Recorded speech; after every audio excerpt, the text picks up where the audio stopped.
At 3:17 a.m., August 23, 2025, the skies over southern Ukraine were unusually quiet. For hours, Russian artillery stationed near Nova Kakhovka had pounded Ukrainian positions, their S-400 batteries and Grad launchers covering the landscape in a deadly rhythm. But the silence that night wasn't peace, it was preparation. At 3:21 a.m., small, buzzing units no bigger than a suitcase crossed the Dnipro River at just 150 meters altitude, undetected by Russian radar. Their cameras confirmed what Ukrainian intelligence had tracked for days. Convoys of Russian trucks carrying shells, fuel, and supplies were moving along the Kakhovka-Zaporizhzhia road. By 3:27 a.m., the first strike began. HIMARS rockets, fired from launchers 28 kilometers away, tore through the night. Within seconds, one rocket slammed into a column of supply trucks, igniting a chain of explosions so fierce that shockwaves were felt 5 kilometers away. Flames shot into the air, illuminating the landscape. Russian soldiers scrambled for cover, only to be caught by the second barrage. At 3:41 a.m., Ukrainian MiG-29 swooped low, releasing JDAM smart bombs directly onto a Russian ammunition depot. The impact triggered a fireball that lit up the sky, described by one Ukrainian soldier as the brightest sunrise I've ever seen. Russian counterfire tried to respond, but their artillery positions were already compromised. Minutes later, another assault came from the ground. Ukrainian strike teams on motorcycles sped along rural paths, their headlights off, armed with anti-tank guided missiles. At 3:53 a.m., they hit a Russian EW truck attempting to jam communications. The explosion cleared the way for Ukraine's drones to press deeper into occupied territory.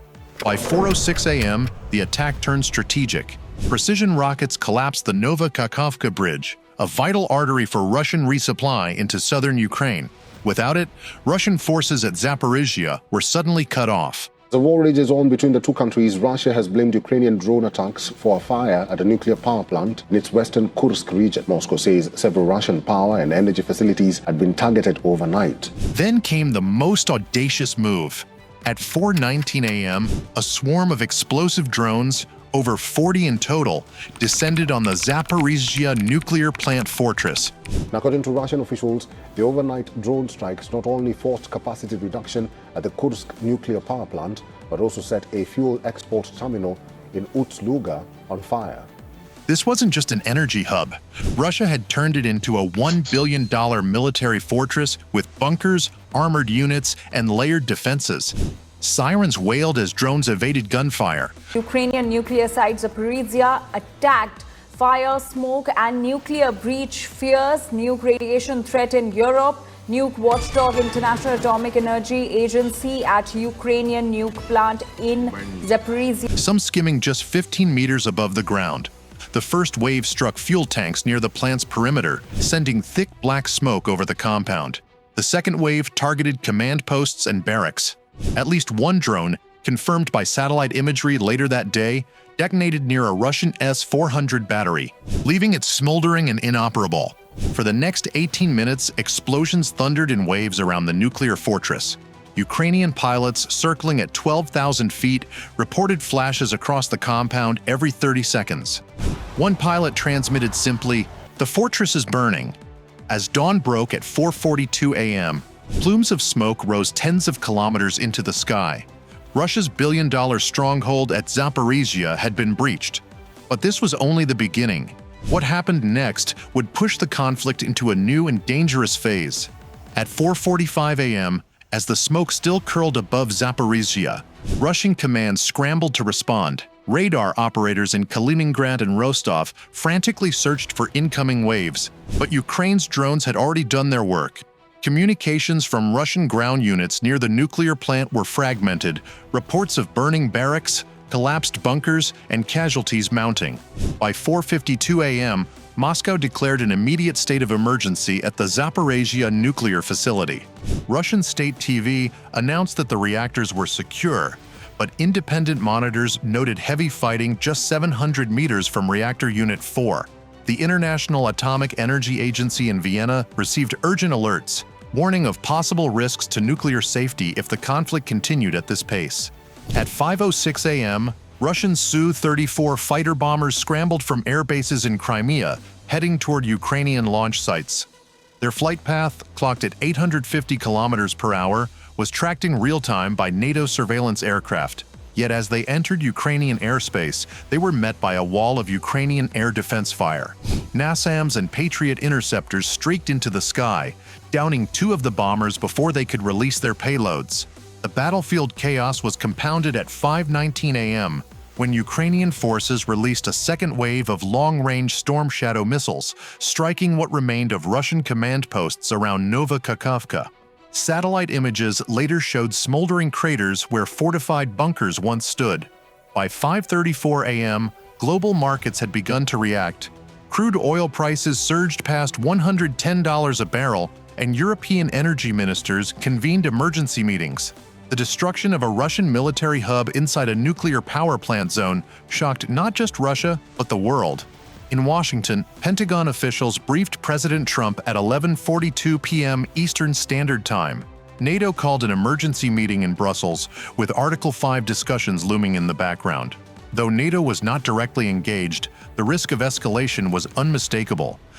Meanwhile, inside Ukraine, soldiers described the Zaporizhzhia strike as their boldest operation yet.